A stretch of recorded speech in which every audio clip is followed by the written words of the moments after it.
তো এই সংঘর্ষের পিছনে কারা উস্কানিদাতা, কেন এই সংঘর্ষ হয়েছে সেটা আমি আপনাদের কাছে আজকে স্পষ্ট করে বলতে চাই। আপনারা জানেন এই টঙ্গী ইজতেমা ময়দান সরকার শুধুমাত্র তাবলীগের কার্যক্রম পরিচালনা করার জন্য বরাদ্দ করেছিল। এরপর যখন 2017 সনে তাবলীগের মধ্যে বিভাজন দেখা দিয়েছে, দুইটা পক্ষ হয়ে গেছে, তখন সরকার পুরা মাঠের দায়িত্ব কাগজ কলমে লিখে নিজ দায়িত্ব গ্রহণ করেছিল। কিন্তু আফসোসের বিষয় হচ্ছে, যদিও কাগজ কলমে এই মাঠ সরকারের হাতে, কিন্তু বাস্তবে তাবলীগের এক পক্ষ সারা বছরই মাঠকে ব্যবহার করত। এতে আমাদের কোনো আপত্তি ছিল না। তারা সারা বছর পুরা মাঠকে খালি রেখে পাহারা দিয়ে আটকে রাখতো। এতেও আমরা কখনো সরকারের সাথেও নেগোসিয়েশনে যাইনি, তাদের সাথেও কথা বলিনি। কিন্তু এইবার তারা এই মাঠে যখন জোর করলো 5 দিনের, তখন আমরা সরকারের সাথে কথা বললাম, যেহেতু এই মাঠ আপনারা উভয় পক্ষের মাঝে সময় বন্টন করার জন্য নিজের হাতে নিয়েছেন, তো এক পক্ষ জোর করেছে, আমাদেরকে যোগ করার অনুমতি দিন। সরকার তাদের সাথে এই বিষয়টা নিয়ে কথা বলেছেন, নেগোসিয়েশন করেছেন, অনেক আলোচনা হয়েছে, অনেক চিঠি আদান প্রদান হয়েছে। আমাদের পক্ষ থেকে আমরা 24টি প্রস্তাব ওনাদের কাছে পেশ করেছি।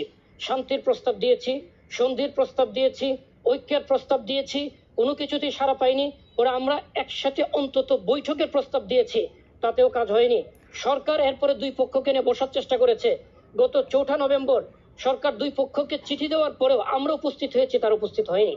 তখন আমাদের আর কি করণীয় থাকবে? এরপর আমরা মাঠে না প্রবেশ করে সরকারের সাথে সমঝোতায় গিয়েছি, আমরা তাহলে জোরের ব্যাপারে কি করতে পারি। সরকার আমাদেরকে পরামর্শ দিলেন যে এই জোট টঙ্গী ইজতেমা ময়দানের পরিবর্তে দিয়াবাড়ি মাঠে করার জন্য। আমরা সেটাতে রাজি হয়ে সরকারকে সাথে নিয়ে, প্রশাসনকে সাথে নিয়ে দিয়াবাড়ি সেই মাঠ আমরা পরিদর্শন করার পর দেখলাম মাত্র 30,000 মানুষ সেখানে সংকুলান হবে।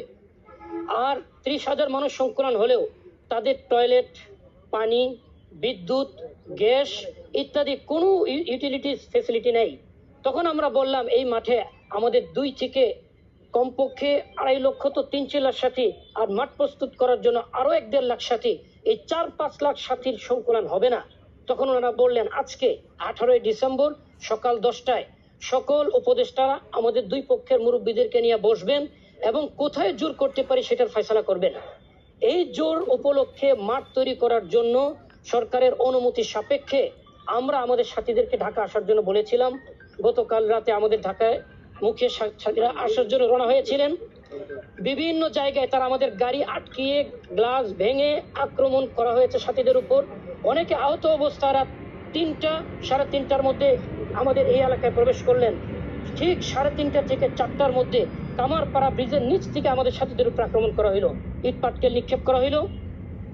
এরপরে লাঠির মাথায় মশাল আগুন জ্বালিয়ে নিক্ষেপ করা হইল। তখন আমাদের সাথীরা তাকবীর দিয়ে যখন ধাওয়া দিলেন, কিছুটা পিছু হটে ওনারা আবার আক্রমণের জন্য আসলেন। এই তখন ধাওয়া পাল্টা ধাওয়া শুরু হইল। এক পর্যায়ে আমরা আমাদের সাথীদের একটা বড় সংখ্যা তাদেরকে ধাওয়া দেওয়ার পর তারা এই পশ্চিম গেট দিয়ে মাঠে প্রবেশ করছেন এবং তারপর পরে আমাদের সাথীরা মাঠে প্রবেশ করছেন। ওইখান থেকে ঘটনার সূত্রপাত হয়।